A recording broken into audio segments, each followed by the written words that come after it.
night air in our small town had a peculiar stillness to it, as if the world was holding its breath, waiting for something to happen. I often found solace in this quiet, taking long walks through the park that stretched along the outskirts, its paths weaving through ancient trees and shadowy corners.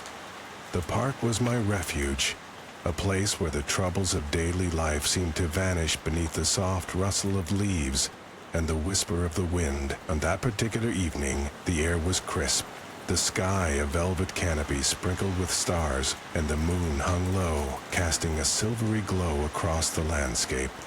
As I strolled along the familiar path, a sense of normalcy enveloped me. The gentle crunch of gravel underfoot was rhythmic, soothing, and I let my mind wander to mundane thoughts. Work, responsibilities, the trivial chatter of the day. The park was deserted, as it often was at this hour, except for the occasional owl hooting in the distance. It seemed that tonight would be no different from any other, just another solitary visit to my favorite hideaway. Yet, there was something in the air that night, a subtle shift in the atmosphere, like the first stirring of a breeze before a storm. It was a feeling that I couldn't quite place, a whisper at the edge of my consciousness that urged caution, but I shook it off, attributing it to an overactive imagination. Still, my pace slowed as I approached the heart of the park, where the trees grew denser and the shadows deeper. It wasn't fear that gripped me, but a heightened awareness, a sense of being watched. I paused, glancing around, and that's when I noticed him. At first, he was just a figure among the trees, barely discernible, a silhouette etched against the dark backdrop.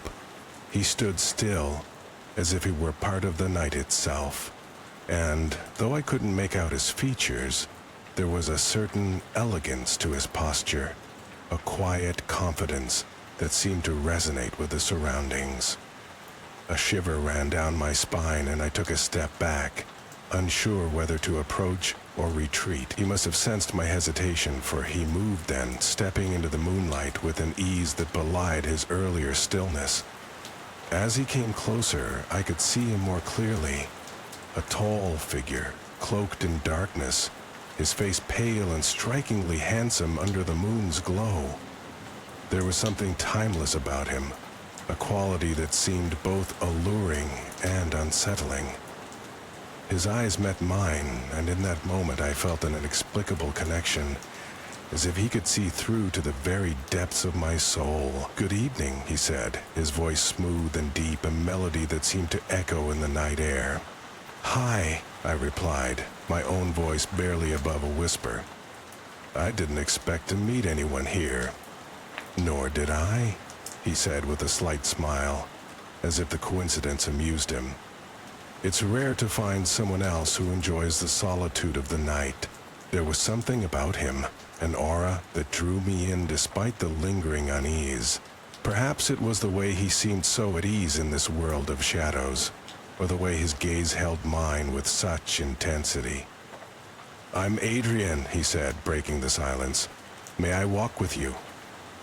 I hesitated, the sensible part of me urging caution, but curiosity won out. There was something in his presence that felt oddly comforting, as if the darkness had a protective quality when he was near. "I'm clear," I said, nodding. "Sure, I could use some company." As we walked, we talked about mundane things at first. The weather, the town, the park itself. His voice was mesmerizing, each word carefully chosen, carrying a depth of understanding that seemed beyond his years. The more we talked, the more the earlier tension faded, replaced by a sense of camaraderie. It was as if I had known him in another life, a kindred spirit who understood the allure of the night. Yet, beneath the surface of our conversation, there was an unspoken tension, an awareness that this was not a chance meeting. I couldn't shake the feeling that he knew more about me than he let on, that he had been waiting for me in the shadows long before our paths crossed. Still, I found myself drawn to him, to the mystery that surrounded him like a veil. The night wore on, and as we circled back towards the entrance of the park, I felt a pang of disappointment. The thought of returning to the mundane reality of life was unappealing, and I wished for the night to stretch on, for the conversation to never end. But all things must come to a close, and as we reached the gate, Adrian paused, turning to face me with a look of earnestness. "Claire, I must confess," he said, his voice serious now. "There's a reason for our meeting tonight." I felt my heart quicken at his words, the air around us charged with an anticipation that was almost palpable. "What do you mean?" I asked, my voice steady despite the flutter of nerves. He stepped closer, and for a moment, I thought I saw something flicker in his eyes, a flash of emotion that was gone as quickly as it appeared. "There are things in this world," he said slowly, "things that dwell in the shadows, which most people never see. I am one of those things." I stared at him, his words hanging in the air like an echo. The logical part of my mind wanted to dismiss it as nonsense, a trick of the night. But deep down I knew he was telling the truth. There was a gravity in his gaze, an honesty that defied explanation. "What are you?" I asked, my voice barely a whisper. "A protector," he replied. "Of sorts. I have been watching over you, Claire, because there is something that seeks you out. Something that would do you harm." A chill ran through me and I glanced around, half expecting to see some lurking danger, but there was nothing, only the peaceful stillness of the night. "Why me?" I asked, struggling to comprehend the weight of his words. "Because you are different," he said simply. "You see the world in a way few others do. That makes you a target." I wanted to argue, to dismiss his claims as absurd, but there was a certainty in his voice that was hard to deny. "And you?" I asked. "Why do you care?" His lips curled into a faint smile, a hint of warmth in his eyes. "Because I have seen the darkness, Claire, and I would not wish it upon anyone, least of all someone like you." The sincerity in his voice was undeniable, and as I looked at him, I felt a strange sense of gratitude. The world was not as simple as I had believed, and this stranger, this enigmatic figure of the night, had become my unexpected ally. Before I could respond, there was a sound, a rustling in the trees like the approach of a predator. Adrian's eyes flickered towards the noise, his expression turning serious. "It's time for you to go," he said urgently.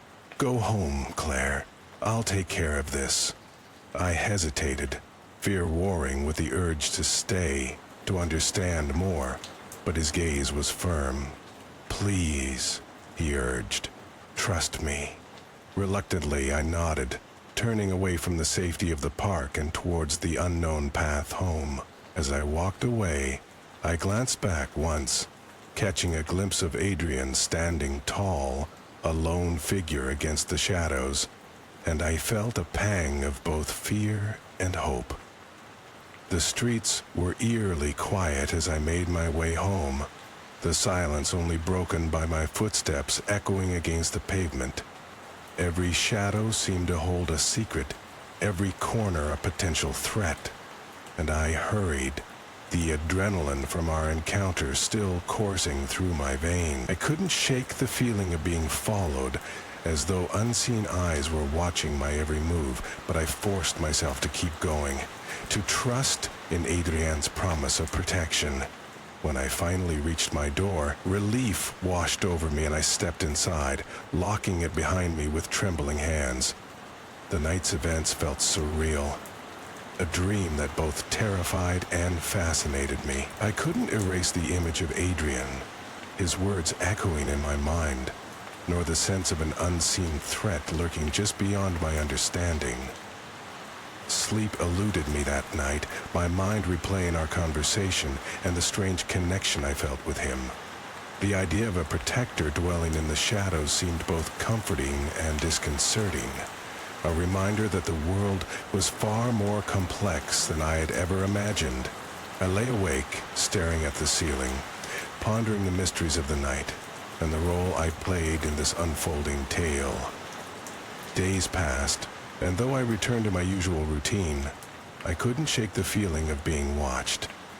Every shadow seemed deeper, every noise sharper, and I found myself glancing over my shoulder, searching for signs of Adrian's presence. Our meeting had left a mark, a lingering awareness that refused to fade, and I found myself yearning for the safety of his company, the reassurance of his words. It was late one evening as I walked through town that I saw him again. He stood beneath a street lamp, his figure partially obscured by the play of light and shadow. My heart leapt at the sight of him, a mixture of relief and anxiety washing over me. I approached him, my footsteps cautious yet eager. "Adrian," I said, my voice a mix of greeting and question. He turned to me, a faint smile on his lips, and in that moment I realized how much I had missed him. "Claire?" he replied, his voice as calming as ever. "I see you are well." "Thanks to you," I said, the sincerity of my words surprising even myself. "I owe you." He shook his head, a look of mild amusement in his eyes. "There is no debt between us, Claire. I merely did what was necessary." We stood there, words unspoken, the air between us charged with an unexplainable bond. It was a connection that defied logic, a silent understanding that transcended the boundaries of our separate worlds. "Have you," I began, unsure of how to phrase the question that had weighed on my mind, "taken care of whatever it was?"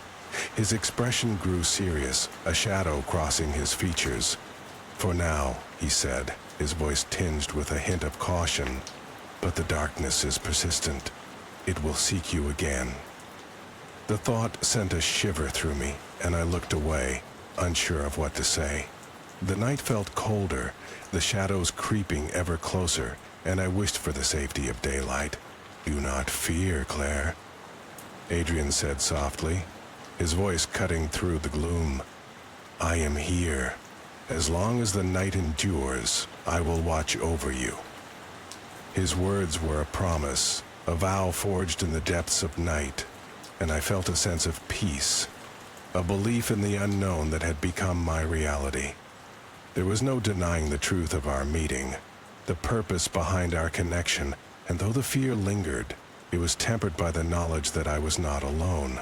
We parted ways once more, and as I walked home, the streets shrouded in their usual quiet, I felt a lingering fear, a shadow that trailed me.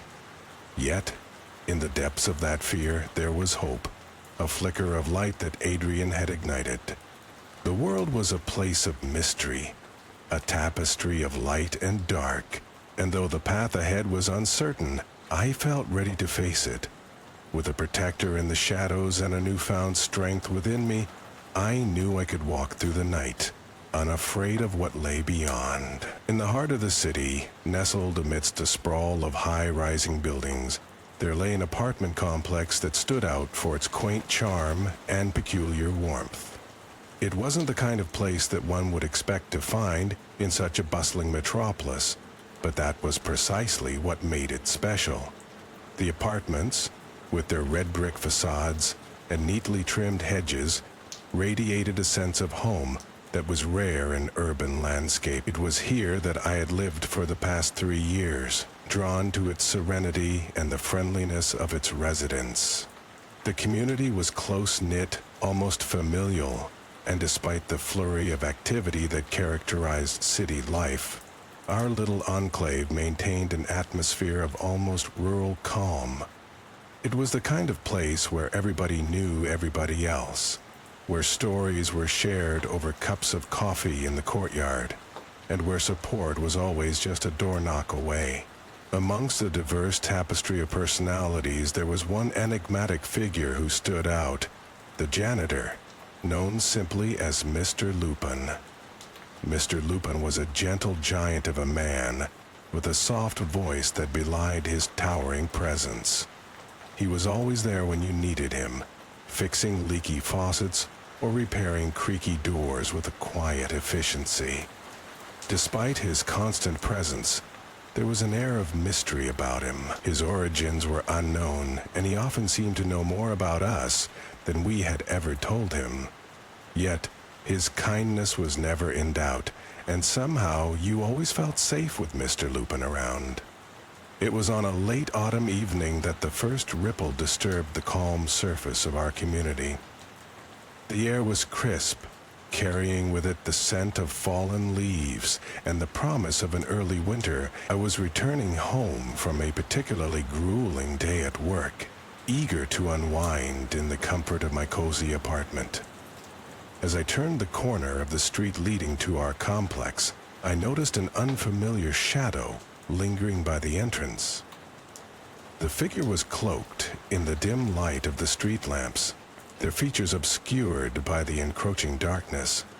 There had been murmurs of increased petty thefts in the area, whispers of strangers lurking on the streets after dusk. It seemed that the city, with all its troubles, was encroaching upon our little haven. Yet, the figure made no move as I approached, merely standing there as if waiting. It was unsettling, and my pace quickened instinctively as I drew near. "Is everything all right?" I called out, my voice echoing slightly in the night air. The figure turned slightly, revealing a pale, gaunt face illuminated by the streetlight. There was something off about their look, something predatory in the way their eyes glinted in the dimness.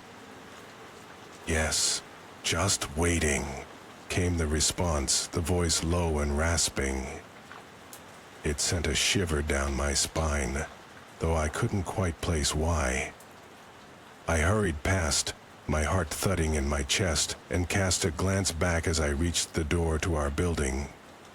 The figure still stood there, motionless as a statue, eyes fixed on me until I disappeared inside.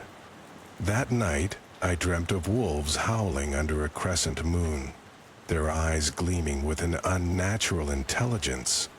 They prowled the periphery of the complex, silent guardians against unseen threats. I woke in a cold sweat. The image of those watching eyes burned into my mind. The following days were marked by a growing unease. The shadowy figure appeared more frequently, sometimes alone, other times with companions who shared his sinister demeanor. They loitered around the complex, always at a distance, but close enough to be noticed. Their presence was unsettling, like vultures circling a carcass, and an aura of dread began to seep into the fabric of our daily lives. The residents, once so cheerful and open, grew wary and tight-lipped. Conversations in the courtyard were hushed. Eyes flickered nervously towards the edges of our sanctuary. It was as if the shadows themselves were closing in, whispering of impending doom. Mr. Lupin, however, seemed unperturbed. His calm presence was a balm against the rising tension, and he continued his work with the same quiet diligence. I found myself seeking him out more and more, drawn to his unshakable tranquility. He seemed to sense my anxiety and offered gentle reassurances that, though the times were troubling, everything would be all right. But things were far from all right. The disturbances escalated with unnerving swiftness. Loud noises echoed through the night, the sounds of trash cans being overturned and windows being rattled. Locks that had once been sufficient felt inadequate, and curtains were drawn tighter against the dark. One evening, as I sat reading in my living room, a loud crash from the alley behind the building shattered the silence. Heart pounding, I rushed to the window, peering through the narrow slit between the curtains. I glimpsed the shadowy figures again, their forms barely distinguishable in the gloom.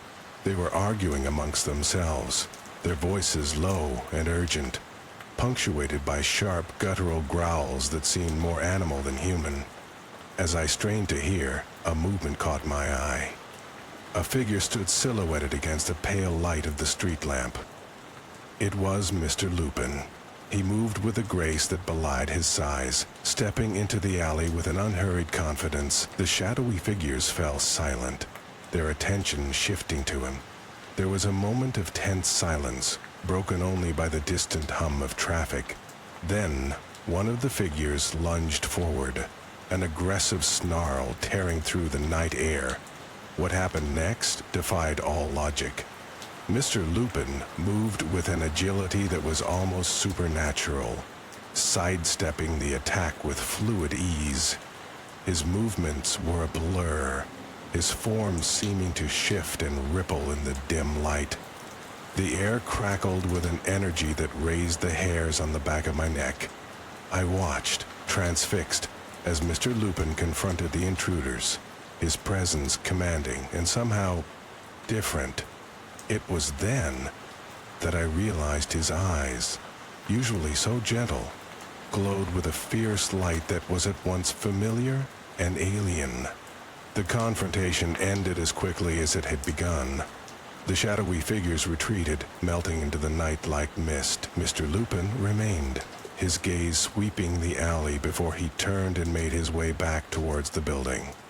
I shrank back into the shadows of my room, heart racing, mind reeling from what I had just witnessed.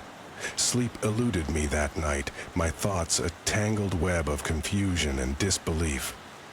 I had seen something impossible, something that my rational mind could not comprehend. Yet, there was no denying the truth of what I had witnessed. Mr. Lupin, our gentle protector, was not what he seemed. The following day, I found myself drawn to the courtyard where Mr. Lupin was tending to the flower beds. The sun was high, casting a warm glow over the scene, yet I felt a chill as I approached him. "Mr. Lupin," I began, my voice hesitant. "Last night, I saw something." He paused, looking up from his work, his expression unreadable. "And what did you see?" he asked quietly. "I saw you in the alley," I replied, searching his face for any hint of acknowledgement. "You were different." There was a long silence, and I feared I had overstepped, that I had shattered the fragile illusion that had kept our community safe. But then he nodded, a slow, deliberate movement that spoke of acceptance. "There are things in this world," he said finally, "that lie beyond the understanding of ordinary men. Things that dwell in the shadows, both good and ill. My kind, we walk the line between these worlds." I listened, the weight of his words settling over me like a shroud. His kind, the realization was both terrifying and strangely comforting. Mr. Lupin was a werewolf, a creature out of myth and legend, a protector of our little haven against the encroaching darkness. "You've been keeping us safe," I said, understanding dawning on me. "All this time?" He nodded again, his eyes meeting mine with a warmth that chased away the lingering fear. "As long as I am here, no harm will come to you," he promised, and I believed him. Life at the complex slowly returned to a semblance of normalcy. The shadowy figures seemingly deterred by Mr. Lupin's presence. The residents, oblivious to the true nature of our protector, continued with their lives, reassured by the return of peace. But for me, the world had changed. I was keenly aware of the balance that lay between our world and another, darker one. I had seen the Nice Wolf, our guardian in the guise of an ordinary man, and my understanding of reality had shifted irrevocably. Yet, despite the unsettling revelation, there was a strange comfort in knowing that we were watched over by such a formidable ally.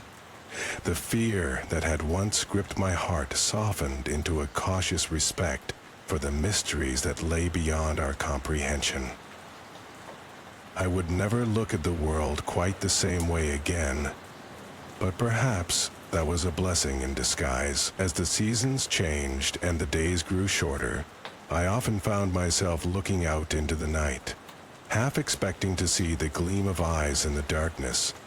And sometimes, just sometimes, I fancied I heard the distant howl of a wolf, carried on the wind, a reminder of the unseen protector who walked among us. The Agency of Helping Hand sat at the edge of a dense forest, a peculiar establishment known for solving unusual problems that other agencies deemed unsolvable.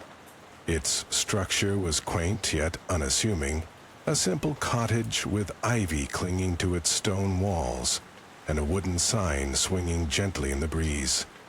The forest surrounding it was thick with ancient trees, whose whispering leaves carried secrets of old. It was here that I found myself employed, a recent recruit eager to assist with the fantastical and often mystical occurrences that plagued our small town and its outskirts.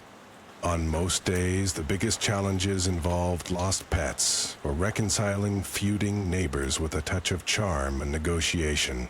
The forest, however, was a realm unto itself, a place where the ordinary laws of nature seemed suspended. Many townfolk spoke of its peculiarities. A deer with eyes like polished glass, a river that sang lullabies in the dead of night, and more recently, whispers of a creature lurking at its heart. The wolf with too many teeth. It was this strange rumored presence that first set my skin tingling with an uneasy curiosity. My work had begun ordinarily enough, cataloging reports of oddities and managing correspondence, yet the forest loomed ever-present, a constant reminder that our agency was not just for the mundane. It was during one of these routine days that the first disturbance occurred. A local farmer burst into the cottage, breathless and wide-eyed, with a terror that clung to him like the scent of smoke. He spoke of his sheep, found dead and untouched, their bodies surrounded by unnaturally large paw prints. Despite the lack of gore, something about the scene deeply unsettled him, and by extension, us. The farmer's account dredged up the whispered tales of the wolf with too many teeth, a shadowy figure said to prowl the forest depths. It was a creature of folklore, surely, a story to scare children into obedience, or to keep them from wandering too far from home.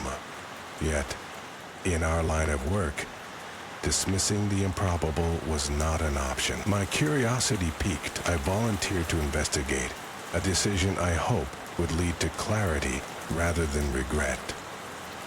The first venture into the forest was uneventful, a quiet journey under the watchful gaze of towering oaks and the gentle rustle of unseen critters.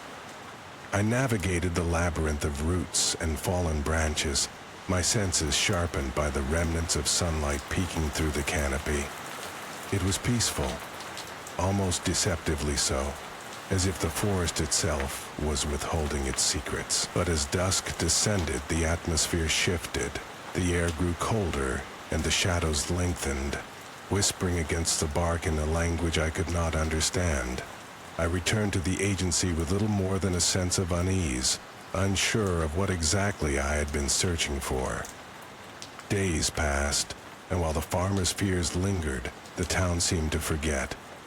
Life continued with its regular rhythm, marked by the familiar chime of the town clock tower. My thoughts, however, often drifted back to the forest, the mystery of the wolf gnawing at the edges of my mind with a tenacity that mirrored its rumored teeth. The escalation came unexpectedly, heralded by the shrill cries of children playing near the forest's edge.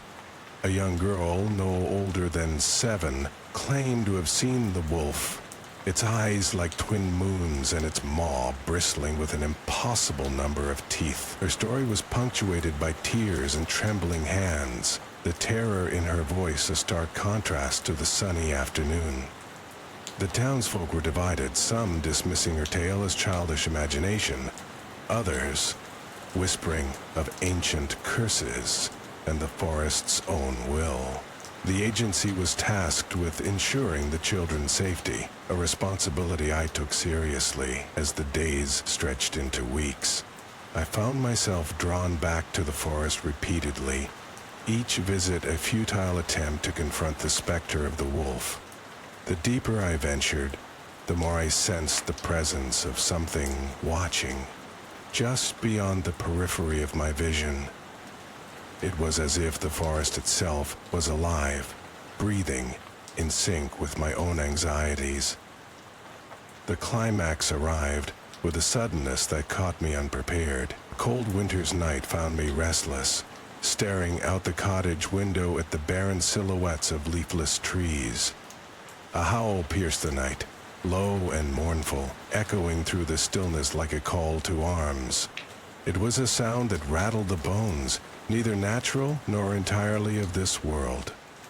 Compelled by a force I couldn't name, I grabbed a lantern and stepped into the cold embrace of the forest. The path wound tighter, the trees closing in until they seemed to merge into a single entity. The howl sounded again, closer this time, drawing me toward its source. My heart pounded in my chest, each beat a drum that drove me forward. It was then that I saw it, separated by a mere dozen yards of snow-dusted ground. The wolf stood tall, larger than any creature I'd ever seen. Its eyes glowed with an unnatural light, and its mouth, was a nightmare made flesh, brimming with rows of razor-sharp teeth. Yet, as I stood frozen in its gaze, something shifted. The terror I expected to feel was replaced by an overwhelming sense of melancholy. The wolf did not advance, nor did it appear to threaten. Instead, it seemed to be studying me, its eyes reflecting a depth of sadness so profound it mirrored my own soul's darkest corners.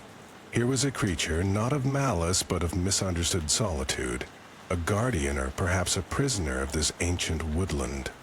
Our silent communion was interrupted by the sound of rustling leaves and snapping branches.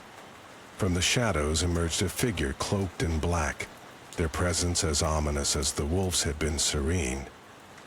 The newcomer spoke not a word, but the wolf lowered its head, acknowledging the figure with a reverence that only deepened the enigma. A moment later, both wolf and figure vanished into the forest, leaving me alone beneath the canopy, the lantern's light flickering as if in farewell.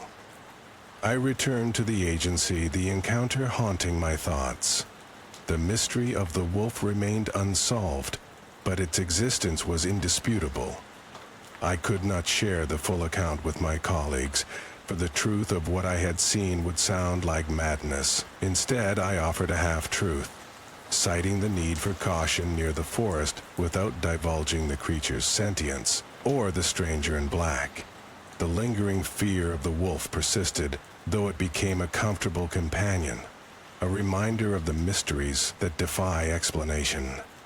The forest, with its ageless trees and whispered tales, held its secrets tight, and the wolf, now a specter in my dreams, continued to roam its depths, a misunderstood sentinel of the unknown. I remained at the agency, my role unchanged, but my perception forever altered by the encounter. And so, life carried on, with the agency of helping hands as the bulwark against the improbable and the inexplicable.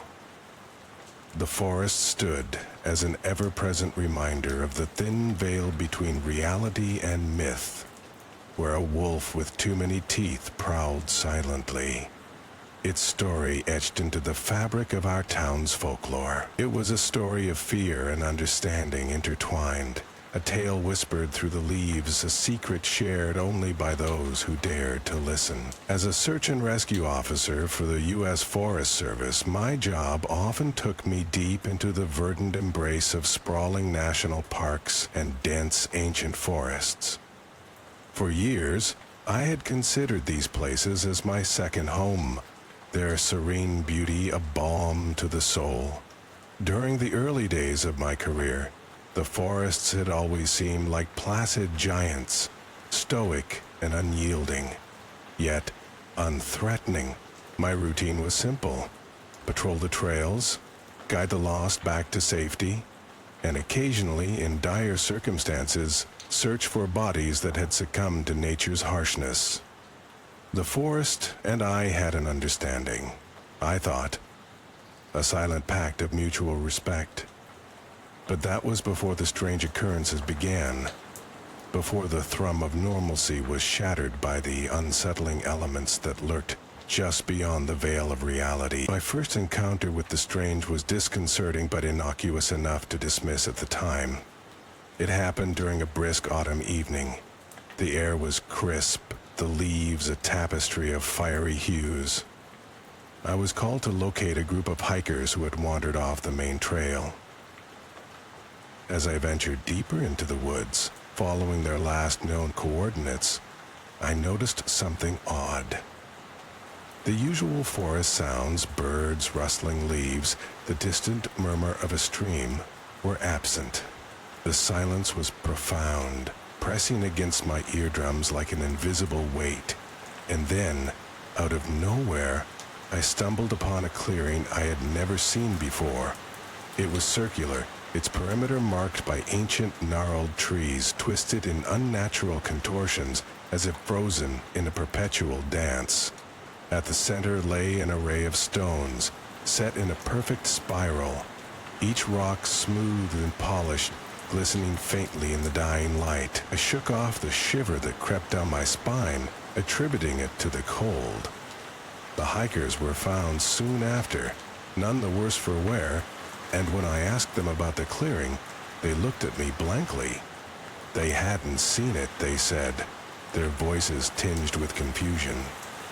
Returning to that spot days later, I couldn't find it again, no matter how hard I searched. I convinced myself it was a trick of the mind, a simple oversight. Yet, the memory of that unnatural silence lingered, a seed of unease planted deep within. The disturbances grew more frequent over the next few months. Reports of missing persons began to rise, each case more baffling than the last. The most peculiar involved a young woman named Emily, an experienced solo hiker. Her family described her as resourceful and cautious, not one to take unnecessary risks. She had set out for a weekend trip, planning to explore a section of the park well within her skill level. When she failed to return, we were dispatched to search. We found her tent undisturbed, belongings intact, but there was no sign of Emily. The search dragged on for days, our team scouring every possible trail, every hidden nook where she might have sought shelter. On the fourth day, we found her jacket draped over a low branch, as if placed there deliberately. It was a curious thing, unblemished by the elements, despite being out in the open. There was no other trace of her, no footprints, no signs of struggle, just the jacket, swaying gently in the breeze. The escalation of these incidents coincided with a palpable shift in the forest itself. It was as if an unseen presence had awakened, watching, waiting. I began noticing things I could not easily explain. Shadows that seemed to move of their own volition, darting just beyond my peripheral vision. Whispers carried by the wind, indistinct yet eerily familiar, like forgotten fragments of a conversation. One particularly unsettling event unfolded during a routine patrol. I was traversing a remote section of the park, an area seldom visited due to its challenging terrain. The trail wound through a series of rocky outcrops, dense with underbrush. Just down the trail road, as I rounded a bend, I felt an inexplicable chill, despite the midday sun. The air around me grew heavy, thick with an oppressive energy that made each breath laborious. And then I saw it. A figure standing at the edge of the clearing. At first, it seemed to be just another hiker, but as I drew closer, details emerged that made my skin crawl. The figure was indistinct, its form shifting like smoke caught in a breeze. It turned towards me, but where a face should have been, there was only darkness, a void that seemed to swallow light. I blinked, and it was gone, as if it had never been there. I stood rooted to the spot, my heart pounding an erratic rhythm in my chest. The forest had returned to its normal state, the oppressive energy dissipating as quickly as it had come, but the fear lingered, a cloying residue that clung to me like mist. The climax of these occurrences came one late winter's night. A blizzard had swept in, fierce and unrelenting, trapping a small group of campers in the backcountry. I was part of the rescue team dispatched to extract them. Our journey was treacherous, the wind whipping snow into a frenzy, reducing visibility to mere feet. As we pressed on, the storm's ferocity seemed to abate, the air becoming eerily still. We reached the campsite, but what we found there defied explanation. The tents were empty, their occupants gone without a trace. In the center of the clearing, the snow had been disturbed, forming a perfect circle, much like the spiral of stones I had encountered months before. Beside it, etched into the snow, were symbols, their meanings inscrutable, yet undeniably deliberate. My flashlight flickered, casting elongated shadows that danced across the snow, their movements disjointed, like puppets on severed strings. We searched for hours, but the campers were never found. Their disappearance was marked as another inexplicable incident filed away with the others. I returned home that night, the unease settling in my bones like an unwelcome guest. Now, as I sit here, reflecting on these events, I am filled with a lingering fear. The forest, once my sanctuary, has become a place of unsettling mystery. There are forces at work within its depths, ancient and unknowable, that defy logic and reason. I cannot shake the feeling that I have glimpsed something beyond the veil, a reality where the natural world and the supernatural bleed together, their boundaries blurred. My colleagues have begun to notice my unease. Though I speak of it rarely, how does one articulate the fear of shadows, the dread of whispers carried by the wind? I have no answers to offer, no explanations to give. The incidents remain a puzzle, their pieces scattered, forming a picture I cannot yet see. The forest calls to me still, its allure undeniable, despite the fear it now holds. Perhaps there is a part of me that seeks understanding, a desire to lift the veil and confront whatever truths lie hidden within. But for now, I remain on the edge, an observer of the uncanny, my stories whispered only to those who dare to listen. And so I continue my work, each day a silent negotiation with the forest, its secrets locked away, waiting to be discovered. The fear lingers, a shadow that follows, but I have learned to live with it, to coexist with the unknown in the quiet moments, when the world is still and the forest is at rest. I find a strange comfort in the mystery, a bond forged from the shared silence between us. Nestled in the verdant tapestry of Western Canada lay the Forest National Park, a place where the trees stood like ancient sentinels and the whispers of the wind carried stories of old. People often visited this park to escape the clamor of the cities, to immerse themselves in the quietude of nature and its solemn embrace. On any given day, the park welcomed hikers, campers, and those seeking solace beneath its lush canopy. I had always been fascinated by the tales surrounding the park. There was something both enchanting and unsettling about its reputation. Stories of hikers who had wandered too deep, only to emerge days later with no recollection of time past, circulated among the locals. My curiosity, however, was piqued, not by the tales of forgetfulness, but by the less spoken of whispers of those who entered the park, never to return. It was on a crisp autumn morning that I decided to traverse the trails of this enigmatic forest, a decision that would lead me into the depths of an experience I would come to rue. The day began with the sun casting golden rays through the thinning leaves, painting the ground in mottled patterns of light and shadow.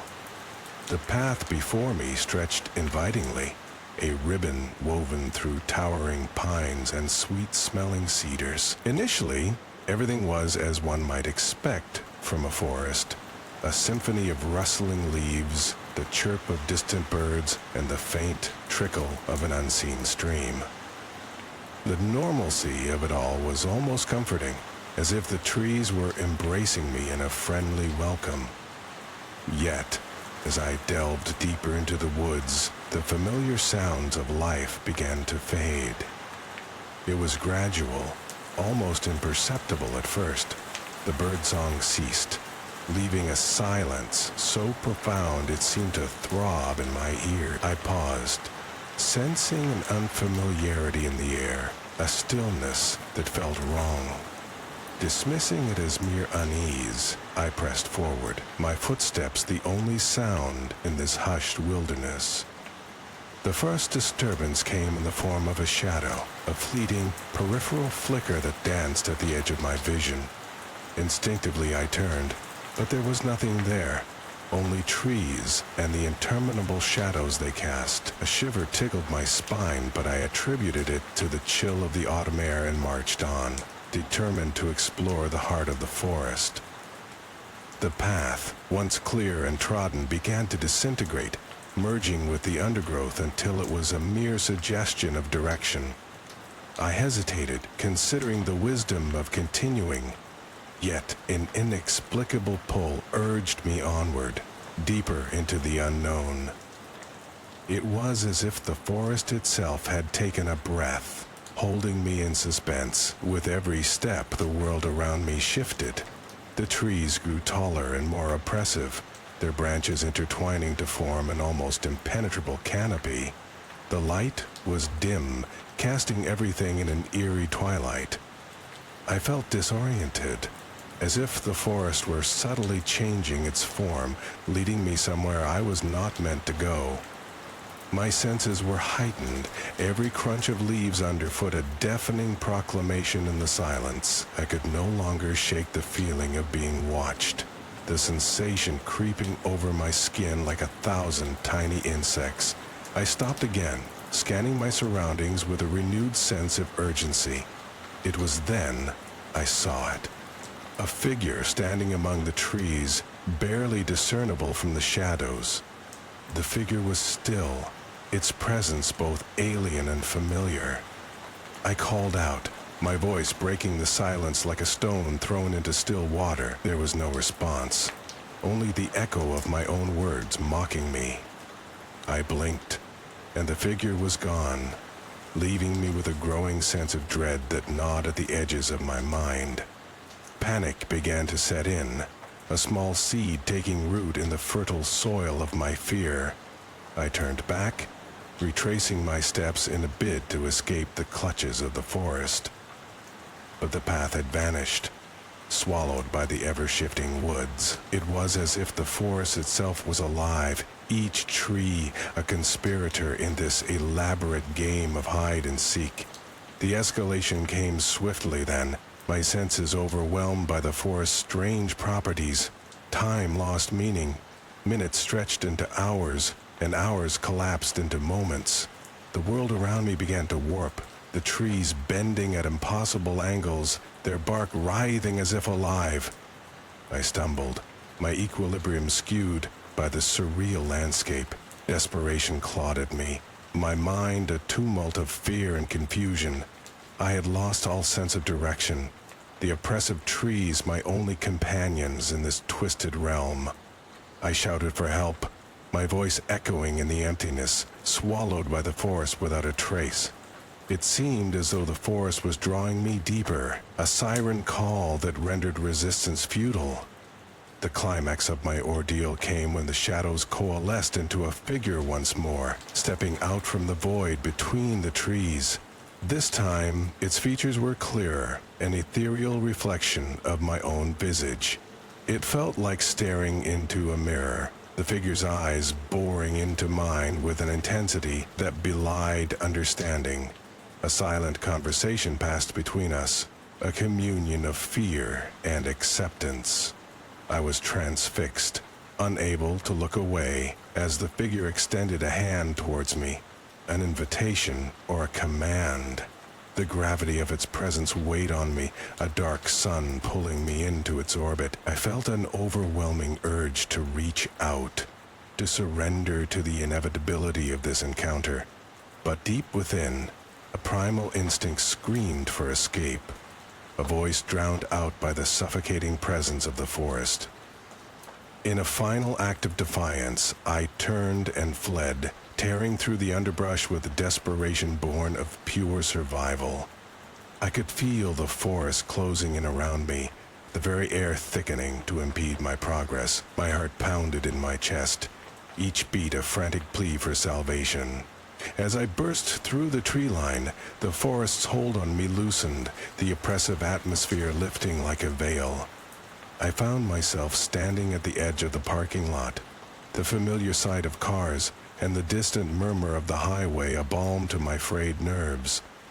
I collapsed to the ground, gasping for breath, my mind struggling to comprehend the ordeal I had just endured. But even as I lay there, safe in the embrace of normalcy, the lingering fear remained.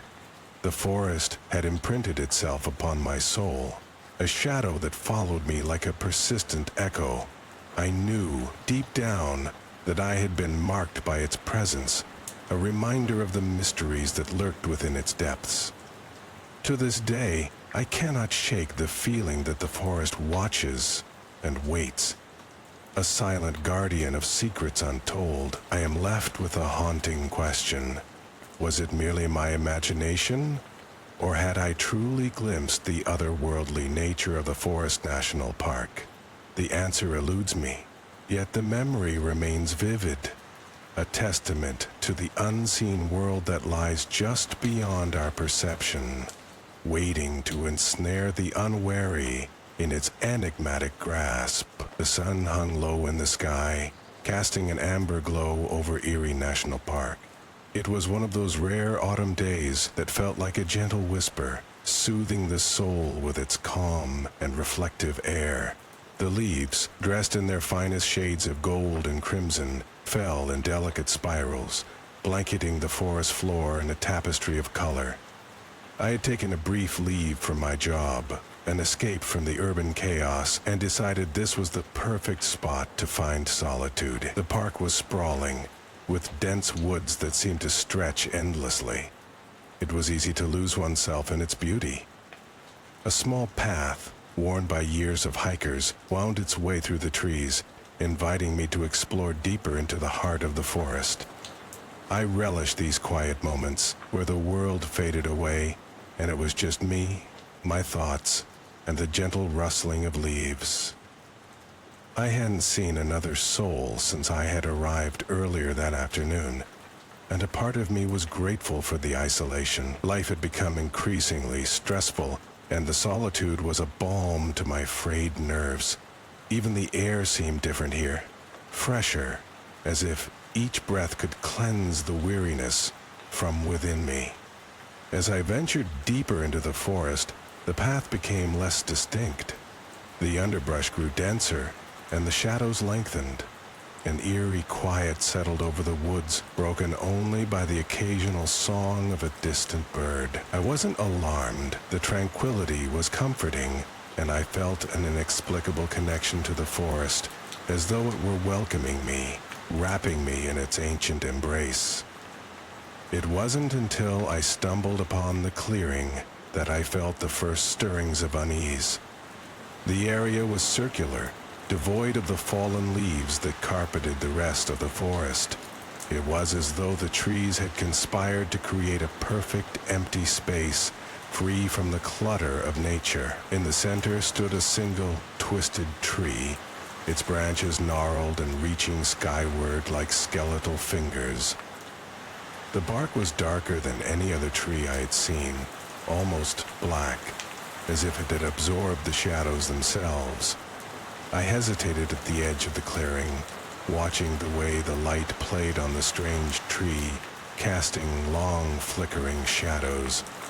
There was something unsettling about it, something I couldn't quite place. A chill ran up my spine, but I shook it off, attributing it to the brisk autumn air. Yet, a part of me couldn't shake the feeling that I was being watched. As I turned to leave the clearing, I caught sight of something out of the corner of my eye, a movement, swift and silent, at the edge of my vision. I whipped around, scanning the trees, but there was nothing there, just the forest, serene and still.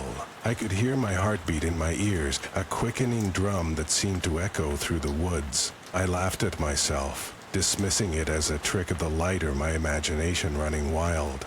I continued on my walk, pushing the strange encounter to the back of my mind. As the sun dipped lower, I realized I should start heading back. The trail, once so inviting, now seemed more sinister, shadows stretching longer, and the air growing colder with each passing minute. I hastened my pace, eager to return to the comfort of my car and the promise of civilization. But as I retraced my steps, I couldn't shake the feeling that the forest around me had changed. The trees seemed closer now, their branches intertwining overhead like a woven tapestry. The path that had led me so surely earlier now seemed to twist and turn in ways I didn't recognize. Panic began to gnaw at the edges of my mind, and I quickened my pace, a sense of urgency driving me forward. The sun finally slipped beneath the horizon, plunging the forest into a deep twilight. I fumbled for my flashlight, its beam cutting through the darkness but offering little comfort. My breaths were shallow, my heart pounding as I tried to navigate the now unfamiliar terrain.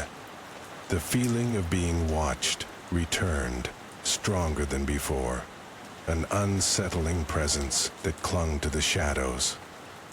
My mind raced with possibilities. Had I taken a wrong turn? Veered off the path without realizing it? But no matter which direction I turned, the forest seemed to close in around me, the trees looming like silent sentinels. That's when I heard it. A soft rustling, the whisper of movement just beyond the range of my flashlight. It was subtle, almost imperceptible, but undeniably there. I stopped, straining my ears to catch any sound that might betray the presence of another living being.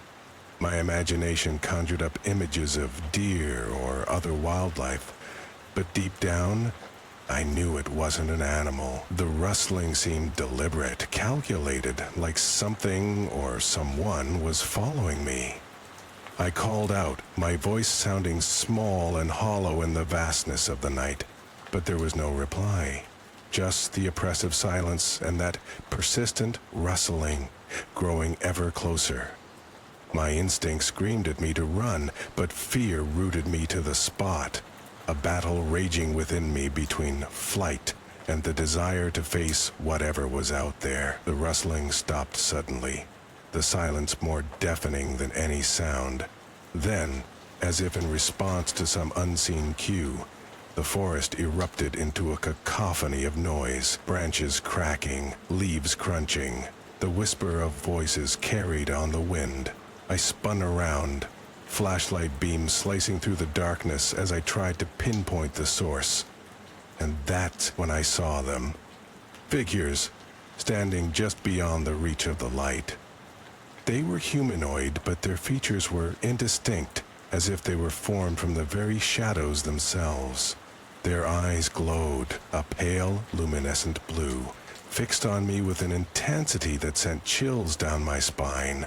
Fear finally overcame me, and I turned and ran, my footsteps pounding against the earth as I scrambled to escape. The figures remained in the periphery of my vision, always just out of reach, yet always there, a silent, relentless pursuit. My heart raced in my chest, terror lending speed to my weary legs. I stumbled through the underbrush, branches clawing at my skin and clothing, my breath coming in ragged gasps. The forest seemed to warp around me, trees shifting, paths twisting in impossible ways, as if the forest itself were alive, conspiring to keep me contained within its grasp. Finally, exhausted and disoriented, I burst into another clearing, a different one, but with that same unsettling emptiness. In the center stood another tree, twisted and dark like the first, its presence a mocking reminder of the inescapable labyrinth in which I found myself trapped. The figures paused at the clearing's edge, watching silently, their eyes never leaving me. Desperation clawed at me.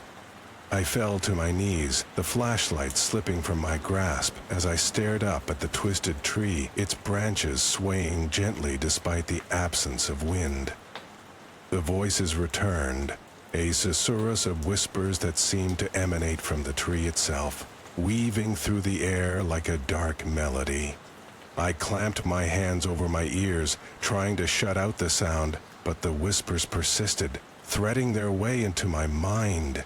They spoke of the forest, of ancient secrets and forgotten rituals, of a time when the woods were worshipped and feared, a living entity that demanded reverence and sacrifice. The truth settled over me like a shroud, chilling in its clarity.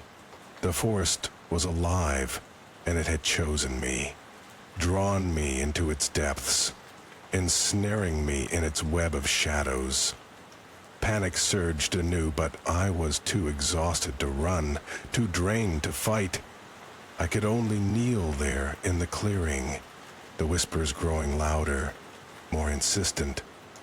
As the night wore on, the figures began to move, circling the clearing, their movements fluid and The whispers rose to a crescendo, a call and response that throbbed in the air.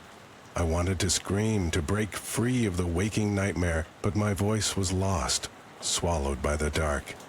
The realization dawned on me with a weighty inevitability. I was to be a part of the forest now, another secret kept within its depths, a story untold to those who dared to wander its paths. The figures halted their circling, standing in silent vigil as the tree's branches reached down, enveloping me in their cold embrace. As consciousness began to fade, I wondered if anyone would ever find me, or if I would simply become another whisper in the woods, another unwary traveler claimed by the forest of fear.